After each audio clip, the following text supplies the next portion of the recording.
Hey folks, and welcome back to the podcast. Before we jump into today's episode, please hit that subscribe, follow, or rate the podcast if you're listening on Spotify. We really appreciate it. It's a key performance indicator for us and helps us reach even more people. What might seem a joke at the time never comes across as funny when you're having to explain it to your employer during a disciplinary hearing, etc. Any meeting you go to, like a formal meeting with your employer, you always want to make sure it's minuted. Now, often the employer will want to minute it for themselves, and then they should provide you a copy with the notes afterwards as well, but there's nothing stopping you from taking your own minutes. I wouldn't ever advise an employer to allow a lawyer to attend, because then I think it might become quite an adversarial type meeting. It's often not that an attractive argument for an employer to say, oh, but we didn't agree to the recording, if actually the recording contained highly relevant information. What we call the burden of proof in criminal cases and like civil employment cases is very different. So in the criminal case, you've got to prove that they've committed the offence beyond all reasonable doubt, which basically means like you've not got to have any reasonable doubt in your mind that they did it. In employment, it's not like that. You just got to have a reasonable belief. At the end of the day, when you're going through a disciplinary process, your focus should always be on keeping your job. So you want to always have that in mind. Don't behave in such a way at a disciplinary that actually you just make the job of your employer dismissing you easier because you've said so much stuff, disparaging stuff about management or whatever, that kind of just confirms the decision that you've got to go. The Firefighters Podcast is a global podcast seeking to develop, inspire, and motivate the world of the emergency services operators. We seek to encourage and support this incredible group of people. It's brought to you by myself, operational firefighter Pete Wakefield, and I speak with individuals from all walks of life who I sincerely believe can add value to or develop those who have chosen this life path. Please support your emergency services wherever you are in the world, and thank you for listening. Seb, welcome to the Firefighters Podcast. How you doing, brother? I'm good, thank you. How are you? I'm wicked, mate. Yeah, I'm really excited to have our discussion today because I've seen so much stuff I don't understand, so much tomfoolery, and also in this world where I feel like kind of everyone's lost a little bit of social structure. We've lost a little bit of a grip on reality, or maybe we've come up with this is kind of always the case. We've come up with our own perceptions of what reality is, but then when that bleeds into genuine law, when you exist in an organisation, as many of listeners will, predominantly in the emergency services, if they work in the ambulance, the police, the fire service, some of they're all very, very old. They're just making bad. Some of them can be quite militant. Some of them have got policies and procedures that have been in case for years and years and years, and much of them never needed to be used. But now, in the world of social media, in the world of WhatsApp, in the world of everybody having a different opinion of what my rights are and what my rights aren't, there's like a minefield. So we've got several things I know we want to talk about today, but just as a little bit of a capture, just give people familiarity of who you are, where you're from, and that sort of jazz. That's fine. So my name's Seb Walker. I'm an employment lawyer. I've been practicing for 12 years now. I've worked at various law firms across the East Midlands. I actually work in-house now for a large company. So I deal with all of their employment issues there. Can you imagine if somebody said that, sat up, like I know you say it all the time, but if I was sat opposite a disciplinary thing and they said, "Hi everybody, I'd just like to introduce Seb," and he went, "I'm an employment lawyer," I'd be like, "Oh shit." I wouldn't introduce no, I know you myself wouldn't. as It would be an assumption of exactly who's the dude in the room. Yeah. He's just here from. Would you declare you're here from HR? Would you say, or are you there supporting when you've been involved in these things in the past? Yeah, you sometimes on the. I suppose you either. I'm going to get the terminology wrong all the time in this conversation. The claimant or the prosecutor. The respondent. Yeah. Respondent. Yeah. Well, I just act for the employer now. Oh, yeah. I mean, we'll come on to this as we go through the topics, but lawyers generally don't have the right to accompany someone to a disciplinary hearing. Really? So you often wouldn't get a lawyer at a disciplinary hearing, an internal one. But I have heard people say in the past, "Can I bring a lawyer?" Yes, and you're like, you can make the request. If you don't ask, you don't get. And I know we're jumping ahead of ourselves here, but would an employer have the right to go, No, this is just a hearing. Yes. No one's getting sacked here. It's just I'm worried about what you're going to say. Am I okay to record it? frick? Well, yeah, I mean, whether it's a meeting that could result in a dismissal it is irrelevant, really. I mean, generally in a disciplinary and a grievance process, actually, you actually only have the right to be accompanied by either a trade union representative or a fellow colleague. Okay. So similar to if someone requests to bring, I don't know, a family member along or something, the employer doesn't have to allow it. I wouldn't ever advise an employer to allow a lawyer to attend, because then I think it might become quite an adversarial sort of type meeting. Yeah. If they want to bring surely people feel that way anyway. Like, yes. I'm inviting you to a disciplinary hearing, is how I've heard it termed in the past, or sometimes performance and capability hearing, which is sort of a newer terminology for people. Yeah. That immediately gets people's backs up a little bit. Yeah. And there's always a worry about, like, what if you say something in this first hearing? Because it's part of the official process now, isn't it? We're into the process. What if you say something that I think is totally outlandish, or I think in itself is something really offensive? Like, you're sat there and I'm sat there and you go, I think you were a right dick the other day, so that's why we're starting. Obviously, likely nobody in the emergency services might say that, but in private sector, if this is just X company, whoever, let's use McDonald's or anybody, I mean, whoever just sits down and they are of a different socioeconomic level and they go, I'm taking Jeff to disciplinary because I'm sick of his behaviour. Yeah. It becomes a formal process then. And if it does get to the point where somebody is up for dismissal, then when you come in at the end, you will no doubt look through everything since the beginning. You'll expect somebody to have taken notes. Yeah. So I was just about people to get their mention back up the notes. straight away. Sorry. Yeah, I was just about to mention the notes. So yeah, any meeting you go to, like a formal meeting with your employer, you always want to make sure it's minuted. Now, often the employer will want to minute it for themselves, and then they should provide you a copy with the notes afterwards as well, but there's nothing stopping you from taking your own minutes.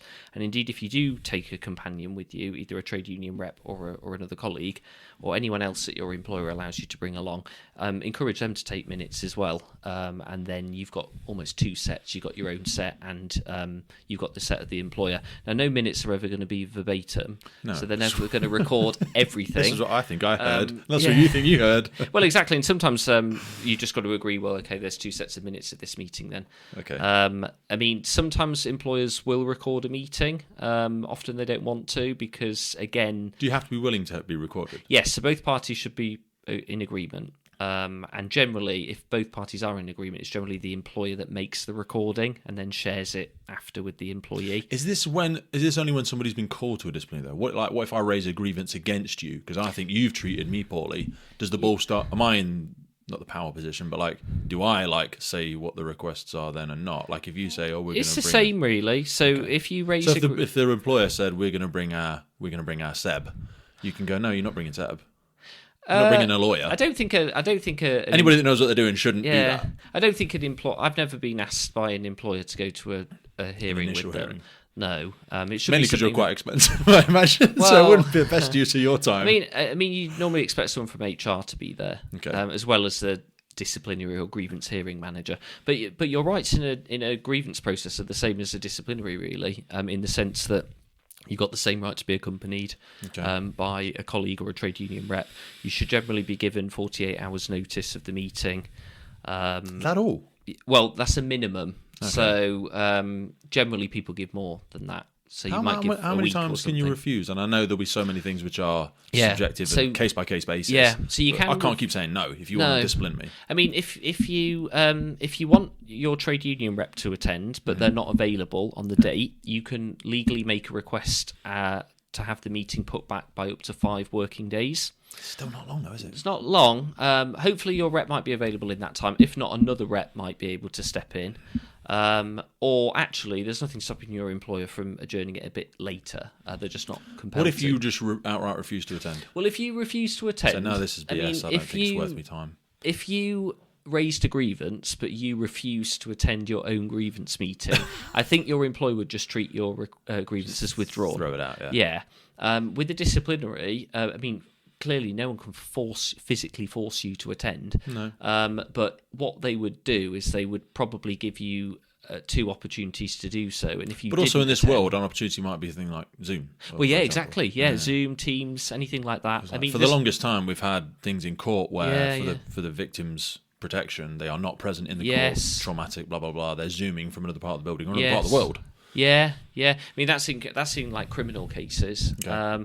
but yeah, in employment cases, there's nothing stopping an employer from using technology to have a meeting. There's nothing even stopping them from having a meeting by phone, although it's often best to be able to see the person.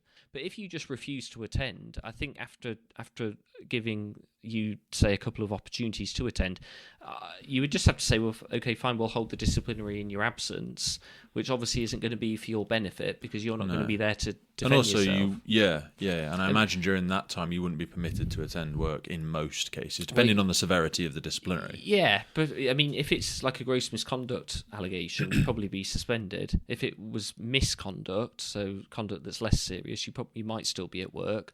So it would be very odd to not attend a meeting. I wouldn't advise anyone not to attend a disciplinary. If, for whatever reason, they are physically unable to attend, then at least write up some written representations. So written submissions, like type up in a Word document what your response to the allegations are, and then at least they can read and consider that document instead of you actually being there at the meeting. I've also known situations where the trade union rep goes along to the they often know a little bit more about it, so Yeah. it's kind of best that at least they're there, even if so you're at least not. they're there, exactly.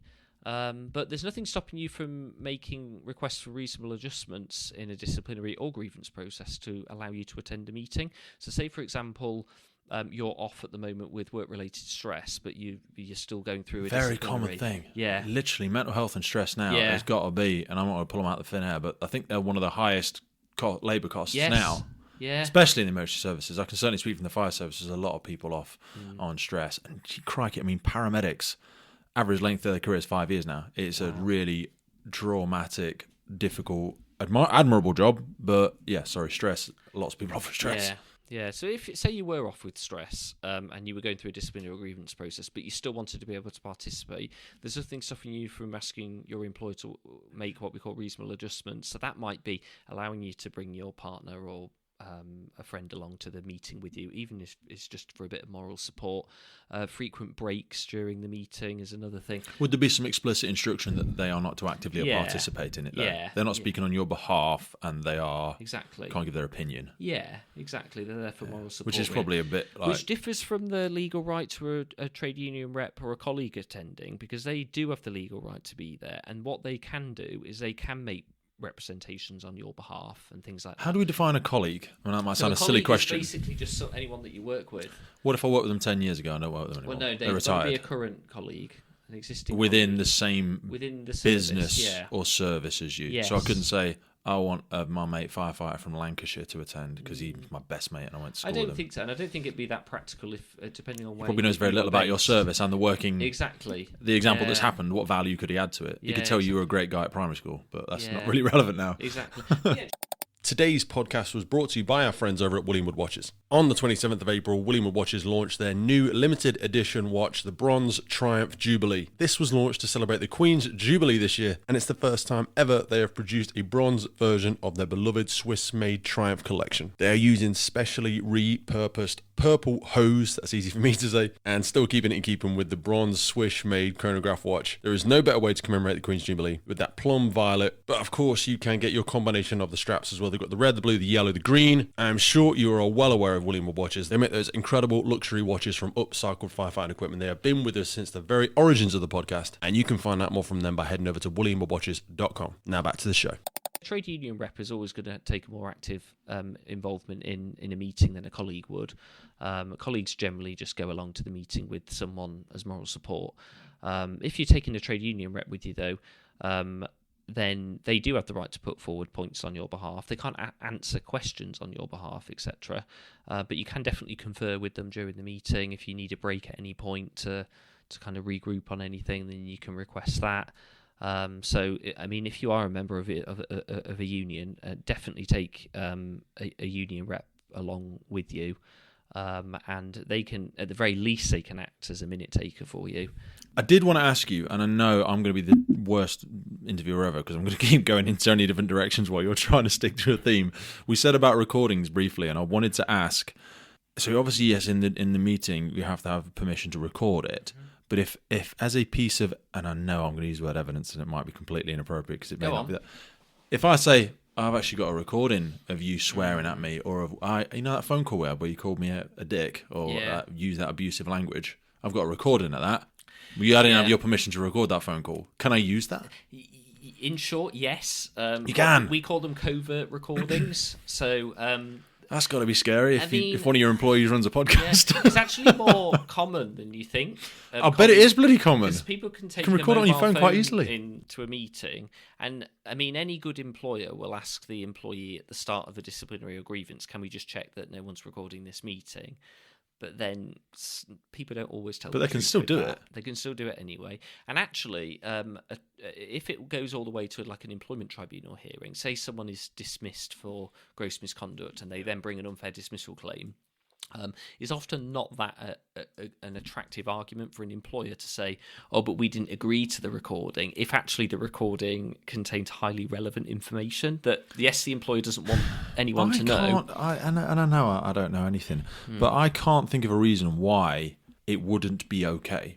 Because at no point when you're at your place of work should you be acting in a way that would conflict with any current HR, behavioural, conduct, policies. So whether I was recording you or not should be largely bloody irrelevant. Yeah, you shouldn't have been doing it just because I caught you doing it. I mean, I wouldn't ever advise an employee to record a meeting covertly. If, however, I don't know, they go to an investigation meeting at the beginning of a disciplinary process and actually they get the minutes afterwards and the minutes are really poor that the employer's taken and it misses off a lot of they consider key information, stuff, and you just don't have any faith that the minutes that they take at the subsequent disciplinary hearing will be any good, and or that they might actually make further discriminatory comments or something. I think if you were to explain that to, say, an employment tribunal, that's why I recorded the meeting covertly, I think they'd have a lot of sympathy with that. If, however, that's not the situation, and actually the minutes of the meeting were very good, and there was nothing said during the meeting that actually wasn't recorded in the minutes, etc., but they make a recording anyway, I don't think that the employee's going to come across as well in that scenario. So the short answer is yes, people definitely do it. Yeah. They shouldn't necessarily do it, but even when they do it, it is still admissible as evidence. A tribunal can't just say, "Oh, we're just going to close our eyes and ears to that because it wasn't agreed." It might be breach. This is going a bit out of my area now. It might be breaching some data protection issues. Because obviously you're recording someone without their consent. Yeah, that's where my head went as well. But again, if you want to complain to the Information Commissioner's Office about that, that's up to you. But the majority of, and I know, and again, there's a massive grey area there. So I'm happy to be the one that just tries to wander in the dark with this one, because we have so much CCTV in the UK. I mean, there's a great little sort of percentage thing about when you look at countries. So like China, for example, as a population, are very accepting and acknowledging of the fact that they are on camera all of the time. You can tell who the person is by the gait of their walk. So even if they've got a helmet and a mask and a bunny suit on, you can still identify to an extent who that person is. The UK is not quite up there with them, but we are very willing and sort of knowledgeable about the fact that we are on camera most of the time. Yeah. Some places in the Middle East hate it. They're really against it because they've had certain dictatorships in the past, even though China's a dictatorship. But to bring that into the work scenario, we know there's CCTV in all of our work. So surely I would have thought, and again, I don't know at all, somewhere within your contract, it must relate to, or even if it's not written down, UK legislation, UK law must acknowledge the fact that to an extent you are willing to be recorded in some fashion by being at work. Because, I mean, on that, for example, let's roll it back to the fire service. We've got 6 cameras on all of our fire engines. We've got cameras all around our fire stations. There's equipment in our meeting rooms that has the capability to record. So you know it might happen. And we're monitored a lot more than that in terms of like emails and everything. Our employer through their IT department could access anyone's computer if they wanted to. And again, if you're looking at stuff online that you shouldn't be, or sending emails that are inappropriate, I don't think it's a particularly attractive argument to start them playing the "I haven't consented to you accessing it." Well, you shouldn't be doing it in the first place, really. The same with CCTV footage. I mean, I think often employees know know that they're cameras, so they're almost, by not objecting to it, impliedly consenting to being recorded.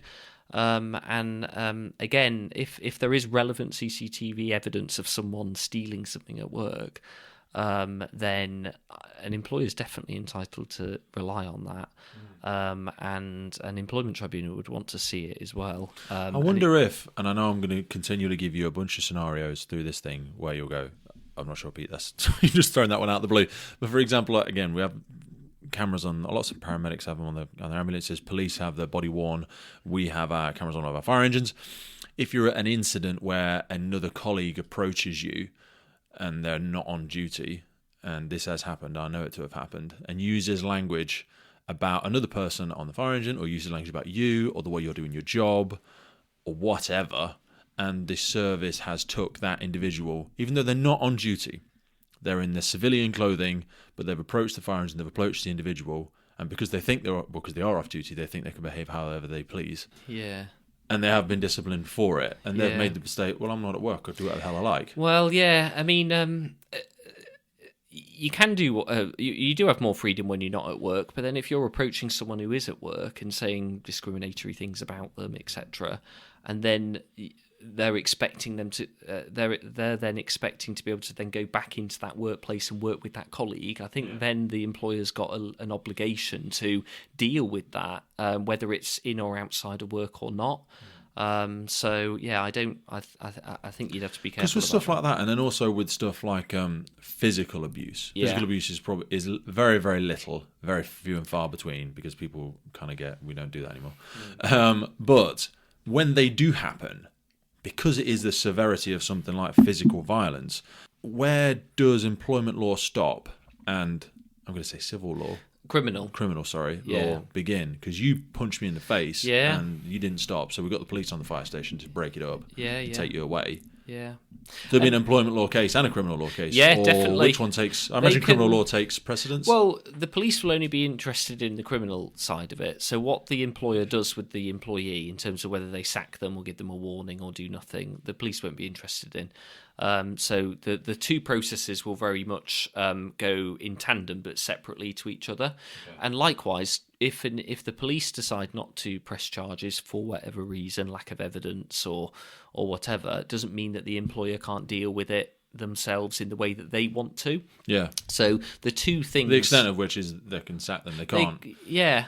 I mean, I don't know what else. They couldn't do much else to them. I mean, the what we call the burden of proof in criminal cases and like civil employment cases is very different. So in the criminal case, you've got to prove that they've committed the offence beyond all reasonable doubt, which basically means like you've not got to have any reasonable doubt in your mind that they did it. In employment, it's not like that. You just got to have a reasonable belief. Oh, from really? a reasonable investigation. So it's a very objective test. It's a bit looser. Yeah, it is a lot looser. Yeah, because ultimately, maybe that's why there's such an uproar. Possibly, not uproar, but like more tomfoolery. Yeah. I need to use a better term than that. Yeah. More of that takes place because they're like, no, dude, I'm pretty sure it was you. Yeah. I mean, as long we've as had done stuff. A reasonable Where a guy went to the fire station. He was caught on camera, and he fueled up his vehicle at the fire station fueling place. And he had some dogs, and the dogs jumped out of the boot of the car. They ran round, they got back in the car. Nothing happened as a result of it, even though it got reported and blah, blah, blah. So what had he done wrong there? He'd stolen the fuel. Oh, he'd not picked the fuel. Okay. So you can't buy fuel from fire stations. It's for the appliances only. And this individual had done that. And to my knowledge, because it was a bit not great footage, you couldn't tell the number plate, but the rough look of the person, the vehicle, the fact that everybody knows the vehicle as it is, the person works there, person has these dogs, or they had those. Wouldn't dogs take a genius to work. It's not. It's a fairly tangible thread, but it was like I couldn't identify the individual. You're like, really? For me, that sits in the. I suspect it's a reasonable accusation to make because of X, Y, Z. Yeah. We believe that to be you. Whoever was investigating liked the person or needed them. Yeah, maybe. Yeah. I mean, I can't really comment on that. No, I know you can't, and I probably shouldn't, but nonetheless. Just one other right Take me you back, get during a disciplinary process, whatever the outcome, whether it's the first written warning, final, or dismissal, you always get the right to appeal the decision, and I would always recommend doing that. Often it doesn't change the outcome because the employer's made their decision based on certain evidence and is an appeal Unless you're going to present manager. something new. Exactly, yeah. Is it likely to change things? But I would always do it anyway because you've got the right. It might change the decision. And Can you do it indefinitely? Or you just do it once? Just one. Well, unless your employer has a disciplinary policy that allows for more than one right of appeal, generally under employment law you just have the one right. So you can't appeal an appeal, otherwise it just wouldn't end. I feel like you can do that in some criminal law. And I don't know. You know a lot more than me, but I know you don't work in that field particularly. But some stuff keeps getting brought up years and years later. That's appealing court decisions. Okay. This is appealing your employer's decision to dismiss you or give you a warning or something like that. So yeah, just generally one right of appeal, unless your employer's disciplinary policy has the right of two rights. And the appeal manager should be someone who hasn't been involved in the case prior to that. So they're coming in completely fresh, and they should at least be at the same level as the disciplinary manager, or ideally more senior, so that they've got the authority to overrule their decision if that is indeed what they do. And also no subconscious biases to be like, well, I don't want to piss off the boss. Yes. Yeah, this person's higher than me. What if they sit in front of me in an interview panel at some point and they don't like me because I went against them in a disciplinary? Yes. Yeah, absolutely. Yeah. Prior to attending any disciplinary hearing, you should your employer would do an investigation into the allegations. So prior to you attending the disciplinary, you'd want to be given a copy of any evidence that's been gathered during the investigation, and obviously just know what the allegations are against you. And if you're not presented with that information, if you're not, then you would request it, and if they still didn't send it to you.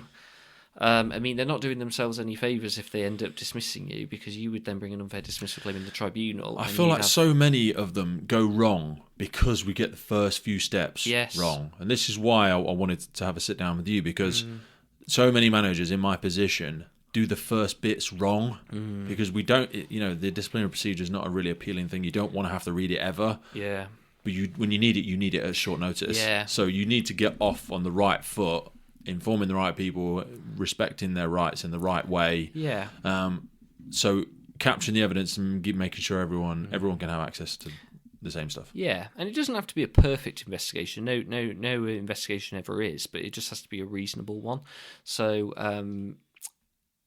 look at the disciplinary policy that you're going through. Well, this is whether you're an employer actually conducting the meeting or the employee attending the hearing. Read the employer's disciplinary policy, because that will set out the steps and the procedures that will apply in that process. So with regard to unions and HR, I wanted to just get a bit of clarity on that. You say they can attend sooner than an employment lawyer can attend. Well, yeah. Where do they sit in the hierarchy of everything? How relevant are they? What? And I know each union might have different powers, but what's the power? I mean, I think that a union at a disciplinary or grievance hearings is really useful, because they'll have been to countless hearings like that before. They've got your best interests at heart. They'll know your employer's policies inside out, back to front and sideways. They can act as a minute taker, moral support. They can put points forward on your behalf. If it does go to an employment tribunal hearing, they can potentially be a witness for you at the to give evidence on what was discussed, anything like that. In terms of what their powers are during the meeting, it's nothing too outlandish. It's basically that they're able to put points forward on your behalf, but they can't answer questions on your behalf or things like that. Some union reps take more of an active participation in a meeting than others. Other employees, they're actually quite capable of putting forward their own points. Some employees don't feel that comfortable, so they kind of pass the baton a little bit over to their rep. If I was talking to an employer about this, I would kind of let whoever wants to speak. Yeah. If you try and be too militant over it and say, "Oh no, you can't put forward that point," we want to hear it from them, it just disrupts the meeting. Really, it slows the flow of it. Exactly. And you have to assume they're acting in their best interest. If the individual wants to object, they're going to need to object. If they don't. I mean, if the rep is being obstructive and is disrupting the meeting, then obviously the employer then has the right to ask them to leave and adjourn the meeting. That's not unheard of. Yeah. Certainly I can only speak not of a particular union, but of unions within the fire service, some of them are super militant. Well, yes. Especially when it comes to like passing policies and legislations, and yep, they want to fight for our best interests and all that sort of stuff. But some people say, you know, for some of them it expedites it, and some it's like walking through treacle. Well, yeah, and like with every profession, there'll be good union reps and bad union reps, and good employees, bad employees, good employers, bad employers. So I mean, I, at the end of the day, when you're going through a disciplinary process, your focus should always be on keeping your job. So if I don't think you want to be, you want to always have that in mind. That don't damage the relationship to an extent. Yeah, exactly. Don't behave in such a way at a disciplinary that actually you just make the job of your employer dismissing you easier. Because you've said so much stuff, disparaging stuff about management or whatever, that kind of just confirms the decision that you've got to go. Could they act on that as well? Yeah. For example, if they said, well, you know what, because is everything that's said within there said within a place of safety? And what I mean by that is you were brought here because you did whatever on a WhatsApp group. That's been found to be unfounded. Well, it's been found not to be the case. However, your behaviour during this process has been unacceptable. Yeah, it could be. And we're going to bring you to another disciplinary next week about your behaviour. Because if you're invited to a disciplinary meeting, you are still in your place of work. So don't walk in there effing and blinding and kicking chairs. Yes, exactly. Yes, you can actually make it worse for yourself. Yeah. The disciplinary process. So, I think it's much better to have adult conversations and things like that. Give me some of the key points. I know you made some notes about the rights of individuals. Yeah. I keep talking all over you. I'm terrible at that. That's okay. So generally, the rights during a disciplinary grievance process are that you've got the right to be accompanied by a trade union rep or a colleague. You can request another third party to attend if you want to, like a family member. But there's no legal obligation on your employer to allow that. Is there a limit to how many people you're allowed to bring? I've never known anyone bring anyone more than maybe a rep and a family member, and so I don't know if anyone want to get the whole gang. I would like to bring my whole watch. No, your whole team, really? No, that's not necessary. No, I don't think so. And it can feel a little bit overwhelming though, because sometimes, and I've been in these. There's the officer or the person investigating it. They'll have their own colleague. Yeah. There'll be a HR. Yeah. There'll be the chair of the meeting. Yeah, you can sometimes have about 5 people in a meeting. And you feel like it's just me and my mate or union rep, and there's 6 of you. Yeah. Sometimes it can feel a bit like that, but generally you should be given at least 48 hours notice of a meeting, but in reality it is often longer. You should be given details of the allegations and all the evidence that was gathered as part of the investigation process. And whatever the decision, obviously, unless it's completely dropped, if you're given any kind of disciplinary sanction or anything, or you're not happy with the outcome of your employer's investigation into your grievance, you've got the right to appeal that decision as well. Okay. I wanted to move into a couple of examples, and I know I've made a myriad of notes. Could we start with the world of social media? Yeah. Because that is a very sticky wicket, and we'll include within that WhatsApp, although that might want to be a separate conversation, because I know you and I attend a gym together. There are gym WhatsApp groups, there are work WhatsApp groups, there are friend WhatsApp groups, there's a WhatsApp group for freaking everything for you puppies, sons, parents, kids group. Do you know what I mean? There's a WhatsApp group for everything. Services or organizations, if I worked for microphones.com as an example, and we had a microphones.com WhatsApp group, is that a place for work? I mean, WhatsApp groups definitely exist. We're all part of them. And generally, I would say that whatever you post on that WhatsApp group, especially if it's with work colleagues, it could potentially get back to your employer. So if you are saying things on there that are, I don't know, discriminatory or amount to bullying or harassment, etc., or you're sharing nasty memes, or you're sharing some obscene photo of an obscene act taking place. Yes, then your employer's got the right to look into that. And in the same way that if you put something on Facebook or something or other social media that was offensive to a certain group of people, and they represented some colleagues in your employer's workforce. Is that only if you, in some fashion, are representing your service on that platform? So, for example, social media, if you are nowhere on social media do you identify yourself as an employee of microphones.com. You don't mention it. It's not on your profiles. There's no picture of you wearing your microphone.com uniform. Yeah.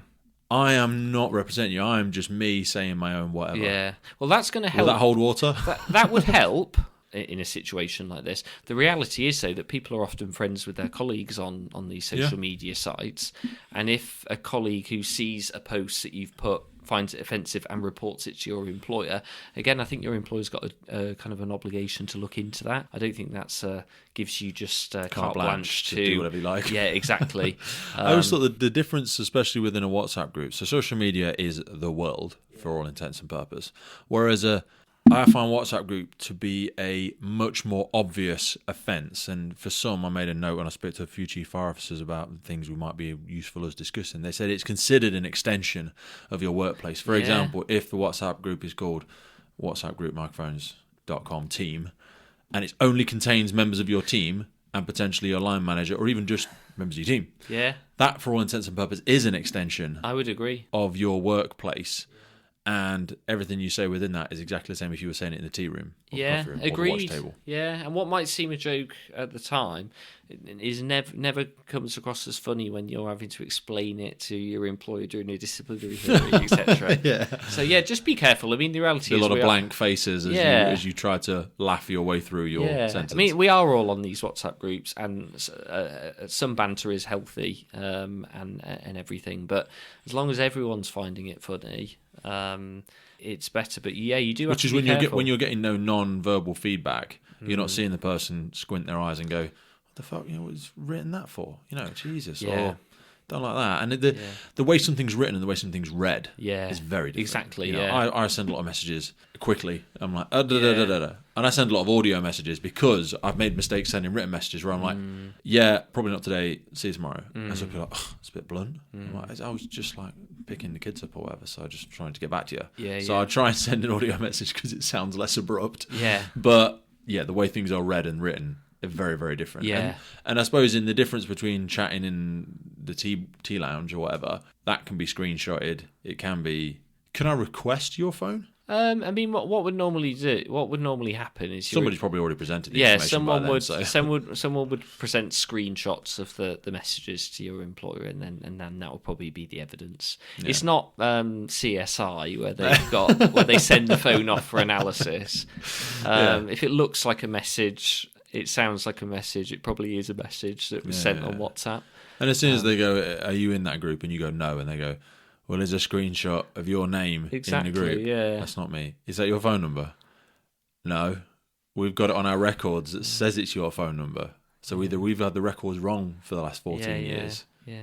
If I rang that number now... And that goes back to the point where your employer just has to do a reasonable investigation. Okay, so at some point, even if you keep saying no, they go... But if they've I appreciate got you saying no, but we're going to consider that it is your phone number. Exactly. And they've got reasonable grounds for thinking that because the numbers match, it's your name that's linked to it. We've contacted you on it in the past. Yeah, exactly. Whatever. Yeah, then I think that would be fine. Then we're going to move on to the next point because we're assuming that is what it is. So now let's get back to what it is we believe that person said, and then we believe that person to be you. Yeah. God, what a horrible conversation. Yeah. I've not been there. Yeah. So I generally wouldn't put anything on a WhatsApp or Facebook or anything that you weren't happy to say to the person in person. Yeah. And that's probably the best piece of advice. If it feels stupid, it probably is. Yeah, exactly. If you have to if you're smirking too much when you write it, don't put it publicly. Yeah. And if you're having a rant and you type a message out, just don't send it straight away. Wait till tomorrow, and I guarantee you'll probably delete the message without sending it. I always say write it in your notes as well. Yeah. Because if you write it in the thing of the group, it's very easy to send it by accident, and then you're not sure who's seen it or hasn't seen it. You try and withdraw it. What a colossal... Yes. Yeah. Beautiful. We spoke a little bit about sickness earlier. Yes. Now, I know this might be a really rubbish question to ask you because every service or every employment will probably have different rules around sick leave. When can we force people to come back to work, especially now we're looking at post-COVID times and stuff like that? If I kept saying, I want to keep working from home, you can't make me, or... I'm sick. I don't want to come in. I'm not coming in. Well, just talking about sick leave generally, you'd have to get medical evidence, like a fit note from your GP. Yeah, so, I don't know where we're up to with that these days, though. That's changed a lot in the last year. Yes. It was a sick note, Then it was no sick note at all. You just needed a fit note. And now it was like it went from 7 days self-approved to 10. I have no idea where we are. Well, fit notes are now what used to be called sick notes. So they're the same thing. Okay. They definitely relaxed the rules on when you needed to get a fit note during COVID. So you didn't need to provide one to show that you couldn't come to work because you tested positive, etc. Yeah. In terms of general sickness, so to say you're off with, I don't know, bad back or something. Yeah, you broke your leg. You do still need a fit note for that. Not for the first, I think, What does a fit note do?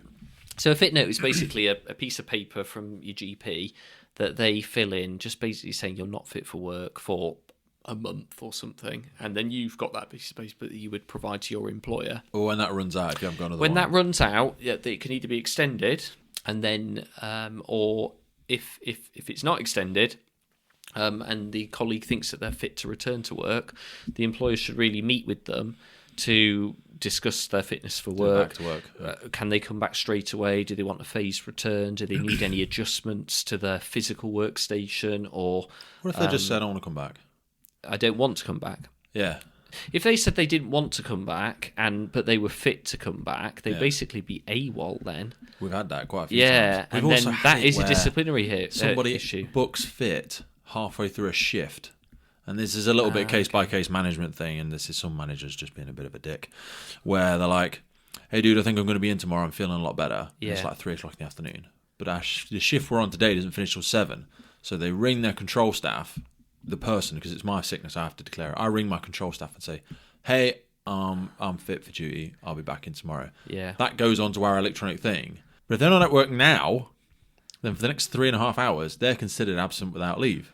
Yeah. And people go, and I've had managers ring them, and they go, are you coming into work, or are you taking leave? Are you taking toil? Are you taking hours? Yeah. They're like, well, no, I'm coming in tomorrow. But you fit.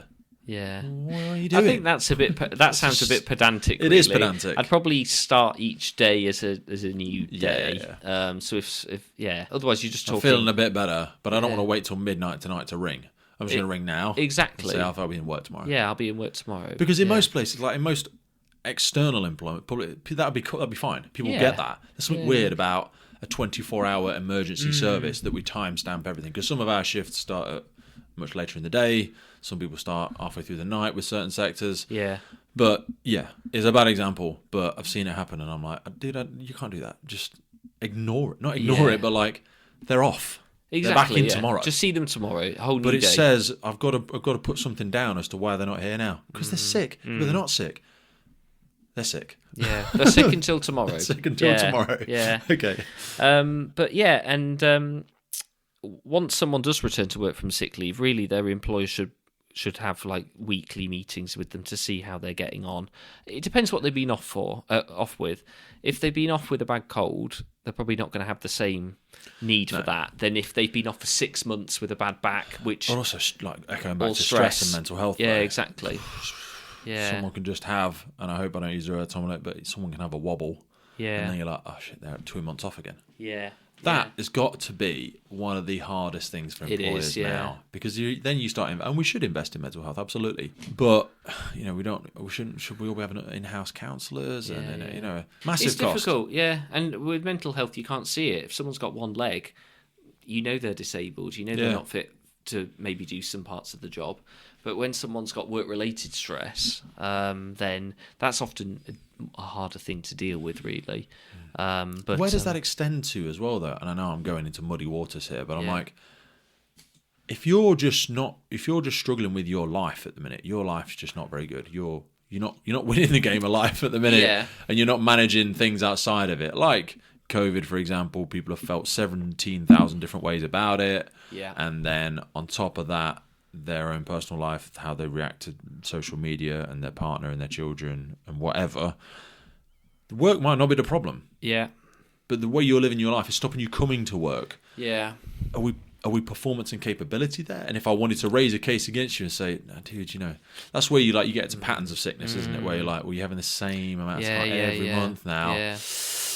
Yeah. We've given you some support, but exactly. It'd definitely be a capability issue if someone's not fit for work for whatever reason. And yes, your employer should be supportive, but ultimately they can only do so much.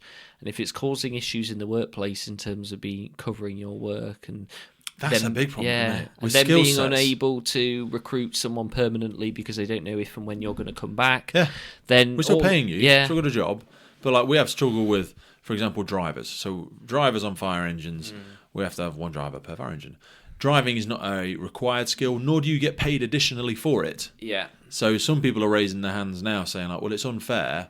I can't get leave because I've got a driving skill set. And that's what they say with throwing in your tickets. People throw the driver ticket in because they're like, well, I won't drive then. You can't make me drive. You're not paying me any more money for it. Yes, you paid for my driving course, but you know what? I don't want to drive now.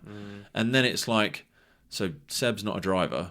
You want today off, but Dave asked first. But Dave's a driver, so he has to stay because he's got. And all of this is happening because John Smith is off on sick. Well, and he's a driver, and you're like, and that person then starts to hate that person. Yes. They have ill feel because they're like, well, John Smith's taking the piss. Yeah. I can't get any time off because he won't come back to work. You know what? I'm not driving anymore. Forget it. Yeah.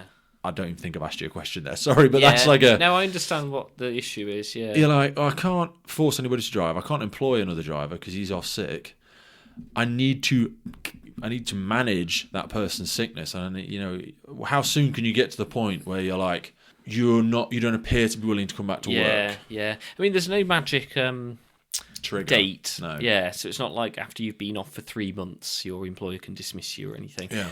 Ultimately, I mean, some people are off for a year or more. Yeah. And if they're fit, if they've still got a fit note from their GP, and they're saying, well, look, I'm awaiting an operation, and then after that I'll be fit to come back, then it's often more difficult for an employer to dismiss in that situation compared to if an employee just says, actually, I'm not fit to come back now or in the future.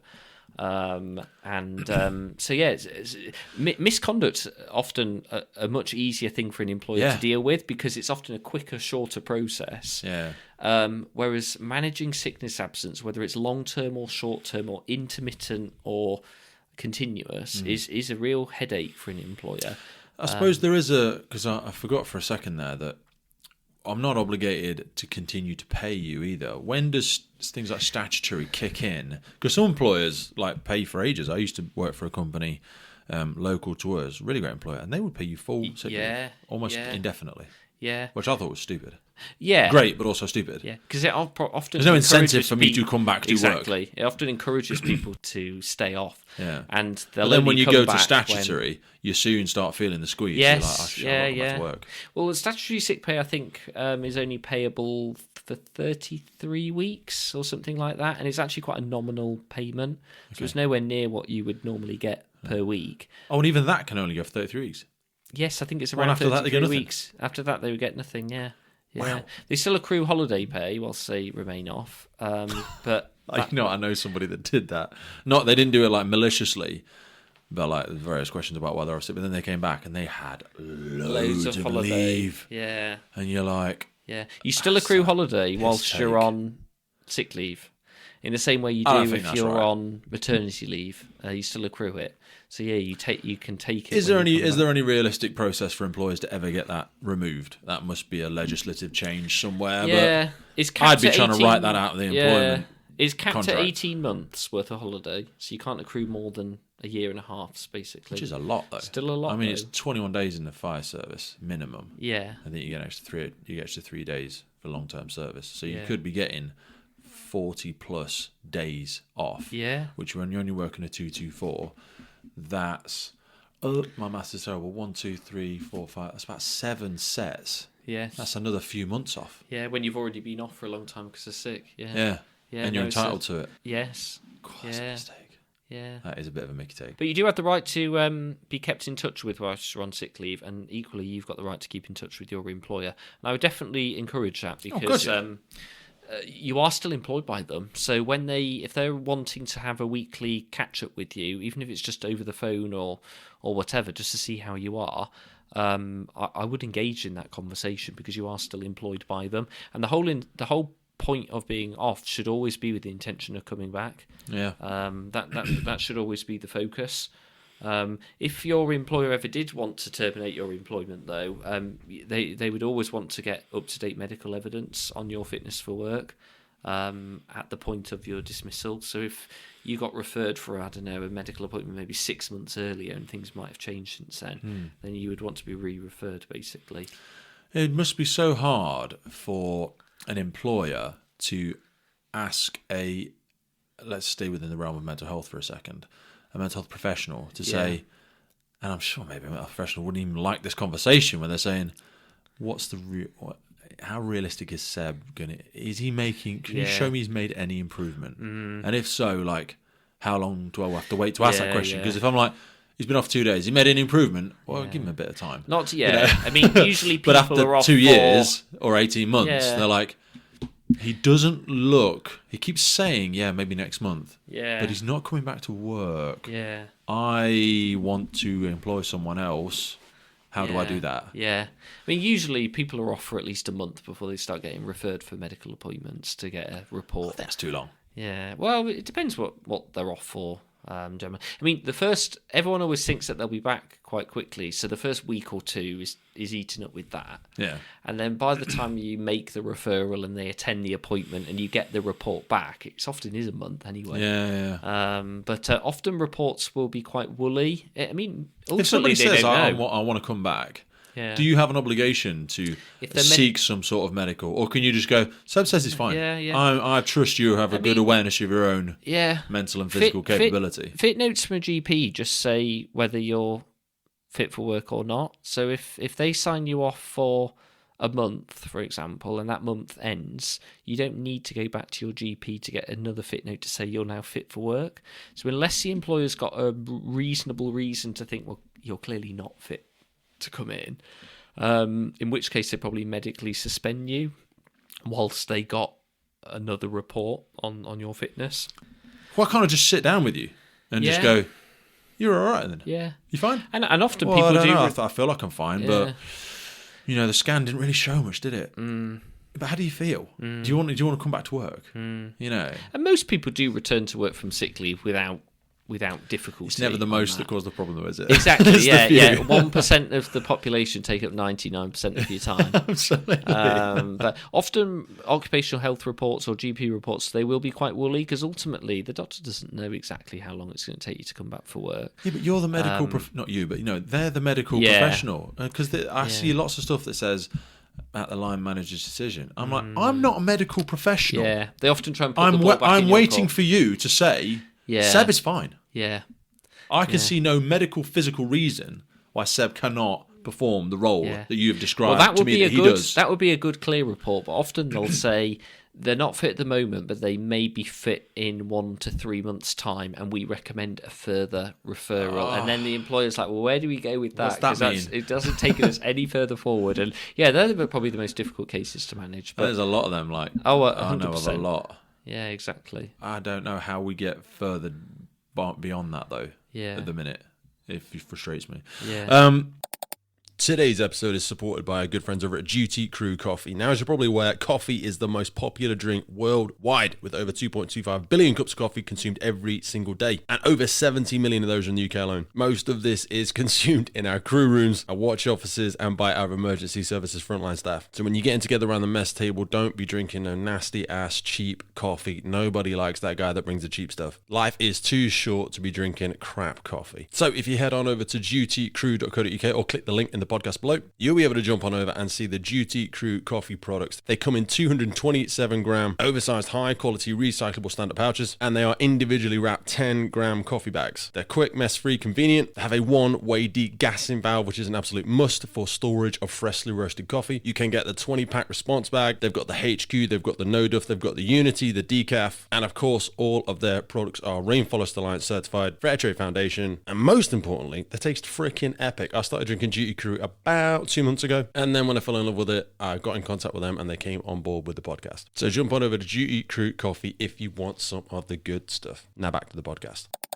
So I wanted to ask you next about working hours. So this is a very sort of poignant thing, certainly with emergency services, because we work all the time. no more or less than anybody else, but we can work silly shifts, we can work overtime. Certainly from a firefighting perspective, we can work what we call whole time and on call, sometimes considered retained, sometimes considered volunteer. So for me, example, I did 10 years on call whilst also working whole time. So I would do a 12-hour shift, and then I would go straight onto being available for my on-call duties. Now, some people always used to say to me, that's illegal. But I'm like, well, firefighters been doing it for, I don't know, 70 years, longer, probably. It must be legal. And then also there's a follow-up question, and I don't want to ask too many in the same way. We have a day crew and plus system. I don't know if you've ever heard that term. 24-hour shifts. I'm going to get this wrong, so I apologise to anybody listening. You can do a maximum of 4. I think in some places you can do 5 in a row.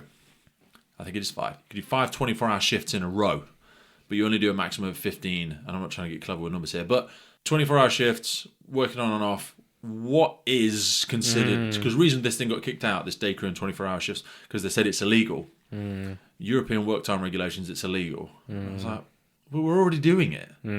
Yeah. And people want to do it. I mean, I think if people want to do it, who's likely to complain about it is, but when is the it big become question. abuse? Like, if I said to you, I'll work 24 hours a day, 7 days a week. You pay me, I'll work.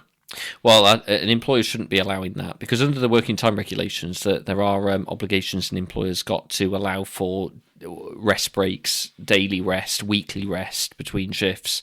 That will vary from But employer if I provide to you with a employer. place of rest at work, for example, firefighters in a lot of services still go to bed for Yeah, a number of hours in the evening. yeah. And Well, yeah. I'll pay you. I'll pay you if you want to come. I'll Yeah. pay you.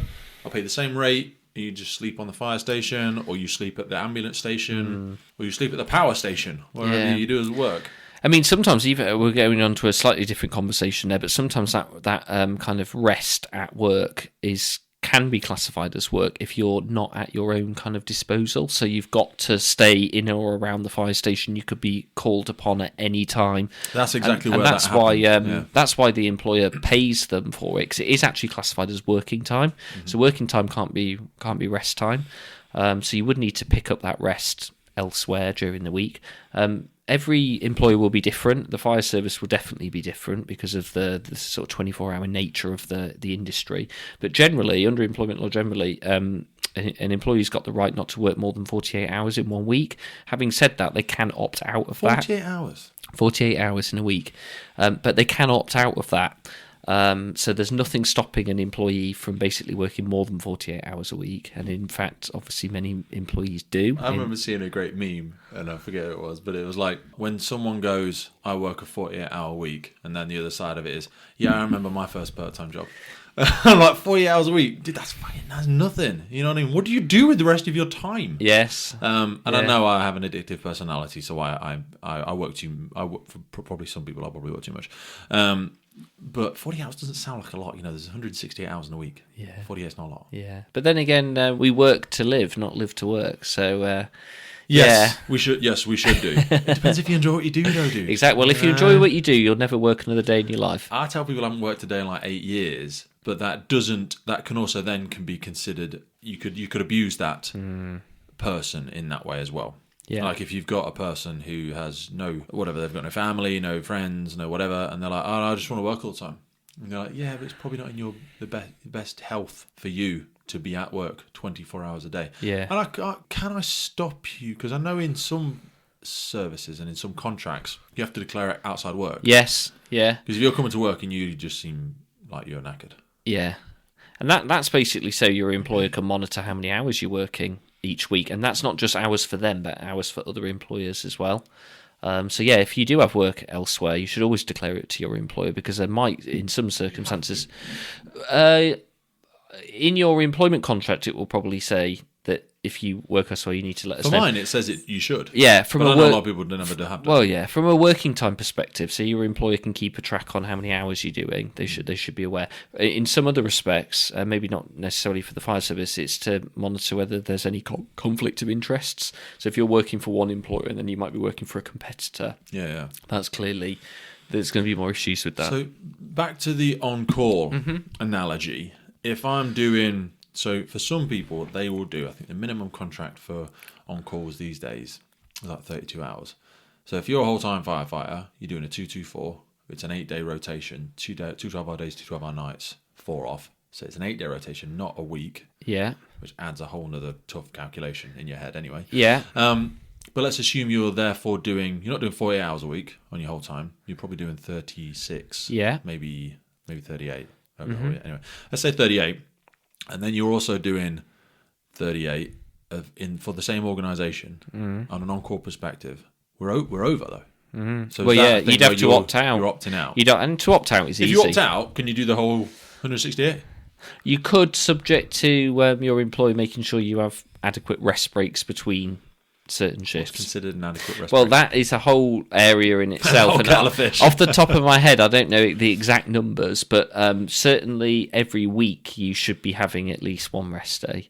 Okay.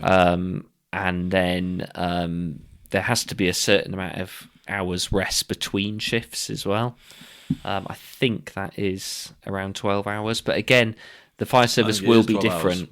And again, I don't know if it's an opt-out thing, but for example, in my service, and again, I don't share which service I work for, but people will work a night shift, 12 hours, and then immediately go and be an instructor for the day. Yeah. Because we need an instructor to run a course. So I'll finish my work at 7 a.m., my night shift, and then at 8 a.m. or 9 a.m., I'm just going to basically drive from where I am to where we're running the course. Yeah. And I'll do a day worth of instructing, then I'll come back and work my second night shift. Yeah. Everybody knows they do that. Nobody says there's anything wrong with it. I don't think that there's anything wrong with it. I think there's two things. When people think there's something wrong with it, sometimes it's just jealousy because obviously that person's earning a lot more money. But then also there is a welfare factor at a certain point. You're hoping you have a quiet night. If you don't, I as an employer are actively letting you do that. Yeah. Even if you've opted out, but you're also not having enough rest. Yeah. There's definitely a balance, isn't there, between what an employee's happy to do and what the employer's willing to allow. I dare say there's a lot more working time regulation breaches than you perhaps think. Yeah. And no one wants to get too pernickety about hours, do they? I can't start then, but I'll start an hour later because then... I think where we opened up Pandora's box is with these 24-hour shifts, which is not, for people listening in different countries, is not going to be a revelation. They've done that for a long time in different countries. But for us, something about this Day Crew Plus model, and I'm going to have to get a union representative of because I don't know enough about it, even though I've probably sat in several meetings about it. Because people want to do it. Yeah. But I think there's lots of people that don't like, they get a 27% pay enhancement, probably more or less. I'm sure I've got that wrong. But they want to do it. The services want them to do it. It saves money, but there's that. And they're opting out. Yeah, but then no one's likely to complain about it. So those sort of cases... But it's now deemed illegal. Yeah. They've got to take it out. Yeah. Well, a lot of services across the UK have got in the next 3 years or something, and they must take it out. Yeah, must take action. Yeah. They kind of treaded water for 2 years. Yeah. And then the Majesty's Inspector said, no, you're not doing anything about it. Do something about it or I'm going to give you a fine. Yeah. Yeah. So now they have to do something, but I still can't quite get my head around why it's illegal. Yeah. Yeah. I think it's because, what the laws that apply in this country won't necessarily apply the rest of the world. And some countries, employment doesn't really exist. So, yeah, people just work and work and work. But over here, an employer's got a duty to safeguard employees both physically and mentally. If they had an accident whilst driving a fire engine, for example, and it was because they were encouraging the practice of not taking adequate rest breaks, that will have legal implications for them, etc. I feel like our responsibilities are extending a little bit too far Yeah. in some cases. There's got to be an aspect of personal accountability. You're in charge of your own. Yeah. I wanted to ask you about no win, no fee. Yeah. Because that is, with the old terms of ambulance chases and stuff like that. You are a professional that exists and you work for have you ever done, I'm going to talk freelance? I've never done no win, no fee work before. Must be worth it for some people, though. Yeah, for some. Obviously you get it more in personal injury cases rather than employment law cases that I deal with. Yeah, a lot of personal injury happens at work, though. Yeah, definitely. That's kind of a separate legal area, but you'll get certain law firms that are claimant Have you been injured friendly. at work? Yeah, exactly. Yeah, and they'll take on hundreds of cases on a no-win, no-fee. Yeah. And even if they only win 25% of them, they'll still get quite... They call it breakage, don't they? Yeah, they'll still get quite the cost. Yeah, exactly. I imagine they go to whatever step 4. They go, we're not going to go the whole hog with all of them. Yeah. Push all of them to step 4, for example. Yeah. See if there's any meat on the bone, and then drop them. Yeah, yeah. I mean, often they take about a third of the compensation you get. So if it's a high-value claim, it's worth them. They often don't want it going to a final hearing, though, because by that point, they've got to do so much work involved in it that even if they do then win, it's not worth it. So I ask this because cancer amongst firefighters is very high post their career. And some during their career, unfortunately. A lot of it's said to be down to the contaminants that we are regularly exposed to. And then the argument falls of, how much did you know about how much contaminant I was exposed to? What PPE did you provide me with? Was it good enough? Wasn't it good enough? Yeah. Did you know it wasn't good enough? And now that I've got this disease as a result of working for you, it's a bit like the miners of whatever it was. Yeah. It's a reiteration of that on a potentially larger scale, and we will see some of the outcomes of this already with the Grenfell inquiries. The amount of firefighters and the amount of what they've taken on board. That to me seems like an obvious thing for a no-win, no-fee case, but I know the union are all over it as well. Yeah. So that's something that's on our horizon. Yeah, definitely. And you'll never get rid of these ambulance chasers because. Yeah, there's enough people out there who want to bring a claim and they're willing to act for them, etc. That's why I thought our conversation is so powerful, because people do that and they'll get fed a bit of a long thread from somebody going, yeah, you've got the right to this, that, and that. And then they sit down with somebody like you eventually and you're like, no. Yeah. or I'm sorry that somebody's told you that. That is not applicable to what we are discussing today. Yeah, or they'll see like a headline in a newspaper saying that someone got paid, I don't know, £100,000 or something, but their facts could be completely different. And I got $100,000. Yeah. Like, where is it? Sure, it was more than that. Yeah. And every case is different and everything. Police. I wanted to ask briefly about, I know not something we discussed before, but I swear to God, I read up recently that now if you take a claim out against a police officer, against them, it's against the individual.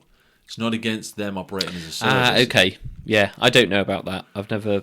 It scares the hell out of me. Yeah. Because if you're at work operating for, in the efforts of public safety, I like to think the police are protecting you. Yeah. Well, you're operating outside your procedures. Yeah. But even then, I'm at work. They say go after the person with the deepest pocket, and that will often be the employer. So I dare say most people... There'd be no point, Most people would go after the employer as well as an individual, but the reality is if it's an employer that they're still employed by, they probably would back the individual. But also, if I'm at work when I'm doing it, exactly, if I'm at the fire station and you come on station and I punch you in the face, you're going to sue the service. The service can sack me. Then I wouldn't have thought you could come after me as an individual, or maybe you can. Well, I think from a criminal point of view, the police would go after you as an individual. Okay, but let's say I stole something from it, it's still a criminal act. Yeah, but in terms of if you brought some other type of claim, I dare say you would bring a claim against your employer and the individual. A quick reminder for all of our listeners of our monthly giveaway. Now, as part of our partnership with HAIX, Rosenbauer and Tallyman, we give away that little bit extra to our podcast listeners every single month. You can get 2 personalised BA tallies. These are hardware and they've got your own name on them, they've got your own service number on them, and they have the podcast logo on the back. And then for the juicy stuff, HAIX give away a pair of their incredible footwear. And some of the stuff is pretty expensive stuff, to be honest with you. We try and switch in and change it every month. We are guided by the gods of HAIX to make sure we are giving you exactly what you need for that time of year. So it might be boots, it might be trainers, and then once every quarter our good friends over at Rosenbauer are giving away their Boros B5 Firefighter boots as well. So to be in with a chance to win, jump over to our social media platforms or YouTube, where you need to tag a member of the emergency services in the post, be following our page, and you will be in with a chance to win at the end of every single month. Back to the show. I always say, in terms of bringing any employment tribunal claim, don't bring a claim unless you're willing to go all the way with it. I've seen lots of people before bring a tribunal claim thinking that their employer will just settle it, and then when they don't, for whatever reason, they're then faced with a 5-day final hearing, which they don't want to attend. What is a tribunal claim? So an employment tribunal claim can be anything from unfair dismissal, for example, or discrimination. Or... Does that not form part of the same procedure? Is that not like you made a decision, I'm going to challenge the decision?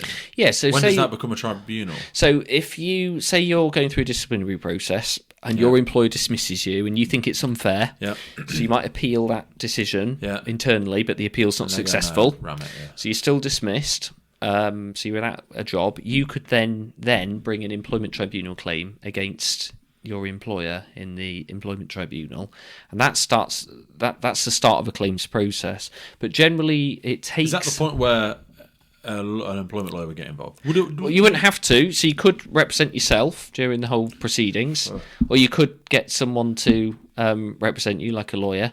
Obviously, that's got a cost attached to it. So let's touch on... I don't want to ask you personally. I know you work for a service, so you haven't got an individual fee, but what's the average? What are people looking at these days? It's so difficult to say. Okay. It really... I mean, you're talking... Is it £30 an hour? No, you're talking thousands as opposed to hundreds. And generally in the employment tribunal, each party pays their own legal fees. So even if you win, you don't generally get your legal costs back from the other side. That's got the advantage that if you lose, you don't generally have to pay the other side's costs.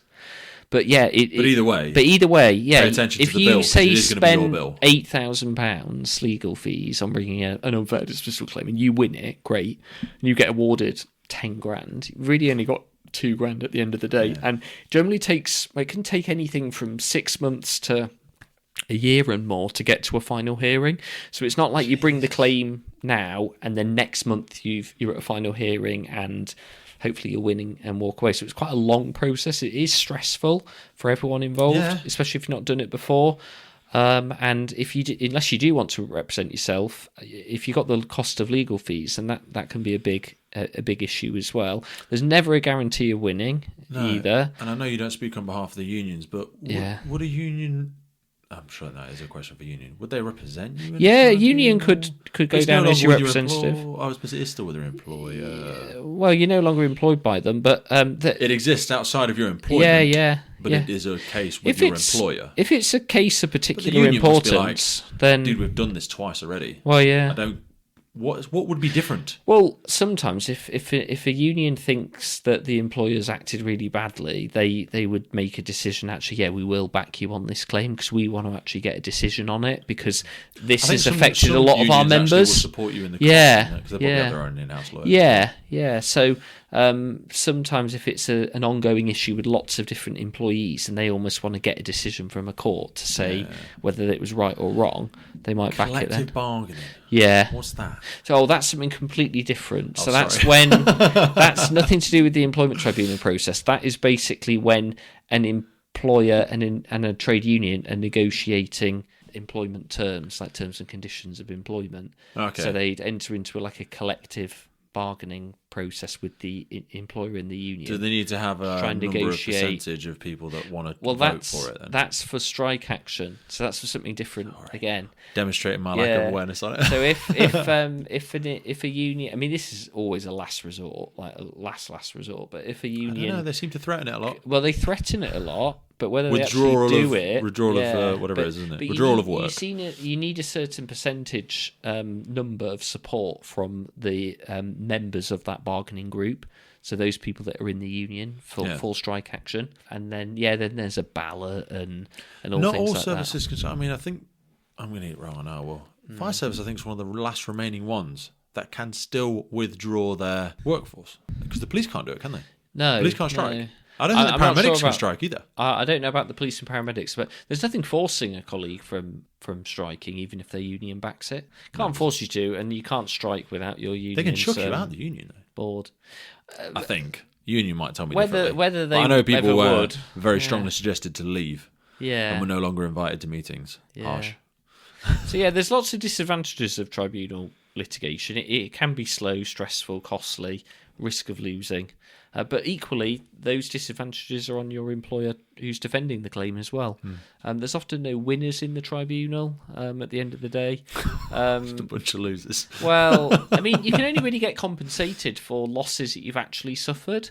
So if you, for example, get dismissed from your job and bring an unfair dismissal claim, but 2 months later you get a new job, a similar salary somewhere else, which is great. So you can't claim for I'm going to be an employee for the next 10 years. No. And you go, well, maybe not because... Yeah, exactly. You've already got another job, so good for you for that. But in terms of how it affects the value of your claim, kind of limits it somewhat. So if you are seeking a claim for I'm never going to work again, Well, that would they be even a award that? personal. Would they have to pay you like year on year? No, because you've had another year not employed, we're going to pay you. That could be if you were, say, injured at work and were unable. You do to, see that, yeah. You do where see people that. say, "Oh, I can never work again." Well, yeah, and then like that's where the hidden camera stuff is, starts coming in, isn't it? And they're like, "We've seen you running your own plasterboard company." I mean, yeah, you could get ongoing losses. In reality, in the Employment Tribunal for employment claims, there's certain caps on the amount of compensation you can claim. Okay. So unfair dismissal, for example, you can only claim for up to a year's pay. Oh, really? Generally, yeah. Unfair After that, dismissal, you're 1 year? expected to be able to have got. So for the average UK, that's 35, 40 grand. Yeah. Not going to last you very bloody long. No. You need to get another job within 2 years. Yeah. Or most people live to their means, so you need to get a job in the year. Yeah. So it's not like, oh yeah, so and so got It's a payout. not, People hear that, they're like, oh yeah, they got a payout. Yeah.